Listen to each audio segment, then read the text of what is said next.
My first impressions actually were, well, let me think about this. I think there was like, I'm just going to take you through my thoughts because initially it was like you're coming from a startup and going to a small business. So immediate visible things were like office is totally different. You're going from a big clean office to like small business office. Funeral homes, I think if you've been in them, have like a certain vibe. And we very much had like that office kind of comforting vibe, but also had a crematory, so warehouse. So adjusting like to the physical space is huge for me because I'm not used to that. I think sitting down and learning the job, I realized that there were no materials really on how to train people. It was in person, side by sides with various people on the team.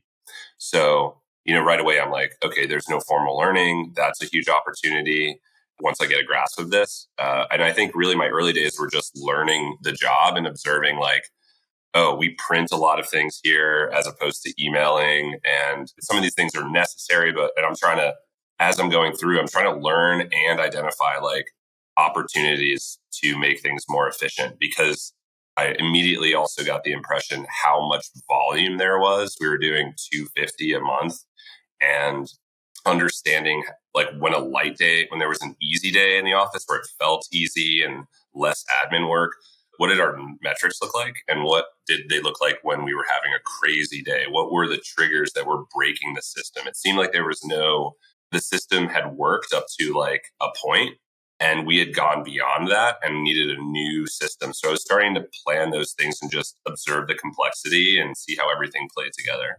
Yeah. How would you say it was different in dealing with coworkers when you came into death care versus working at Harry's in terms of maybe like the mindset or how they viewed business? Yeah. I think what's very similar is that, at a company that's young, like a startup with a lot of free money, venture capital, you are used to nice things and you hire people that have to also have a cultural fit that's very big in young companies. And I thought there was also a clear culture at Omega. I think everyone cared deeply about their work. They believed their work was either making the company better, which is more of a Harry's thing. And on Omega's side, it was helping families, like truly being good human beings, almost like a nonprofit type of emotional approach. And I think what's different is that young folks prioritize workplace experience a lot and really put themselves first a lot and voice those concerns. Small business, you're not used and don't have the budget for those accommodations to make you like the best chairs, the best office, the best coffee for free in the office, all these small things. But on the other side, like people worked really, really hard and there was a lower expectation, I think, on the small business side for people to take meetings just to talk about ideas. They were more focused on execution than ideas and business growth. They were focused on there's a task at hand. It's always an immediate need.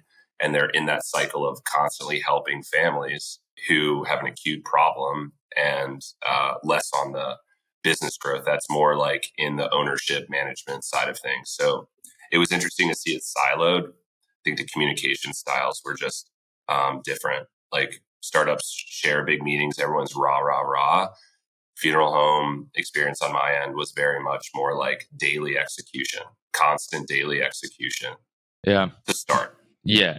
It's a big difference. And to even see you recognize it and educate me on the difference was really eye-opening for me. And just speaks to like any environment that you're in, you can become nose blind, for lack of a better word. You're just you're in it and you don't. Yes. You don't know. You don't know. I think that, one thing you got to be careful of is coming in and just thinking best and like saying, we need to change this, this, this. So all these thoughts are happening silently over the first like few months as I get to know the place. And I think also like if you were to say, here's Uber or Harry's who reached a multi-billion-dollar valuation, some startup, and you want to take all the things they did and copy it and put it in your funeral home, it's not going to work. It's a different business completely. The customer needs are different. The process is different. The services are different. And so I was trying to understand, like, what do I need to keep and care about and what isn't going to work for the workers or the customer, and try to find that balance before really starting to make changes. I think that's important. I don't think a funeral home is always going to be serving families in a very delicate time. I think it's just, for me, I always thought about what happens behind closed doors and how do we make that better? That where's that barrier so you can do things more easily when it's not customer facing, and then thinking customer facing, okay, how do we manage that experience too? Could you maybe go over that process then of how you analyzed what was like, let's say you were to come into a funeral home today, Yeah. and what would be your kind of playbook to making the operations better in a Yeah. funeral home today? So again, observing a lot. I think you got to understand everyone in the building, what they do, and almost like understand in your head what they're doing and where they're physically going to be moment to moment. In our office, I had never experienced this. We've got phones at our desks. We have tasks that are on the computer and tasks that are real life in person. The work office was upstairs, customers were downstairs. So there's a lot of up and down and immediate needs. So you're trying to reach people. Someone's on the phone for this coworker, they're not at their desk. So like understanding where people are, when and why are they at their desk or not at their desk. And then from there, figuring out, like, really it goes back to like office space. Like, what do you do here? Okay. Like, what are you actually doing? And then I try to understand and estimate how much time does that take a normal person, understand some sort of utilization and flexibility in there, right? Like they're actually doing 4 hours of death certificate work in an 8-hour day. However, they're also being asked to do XYZ. How does that work?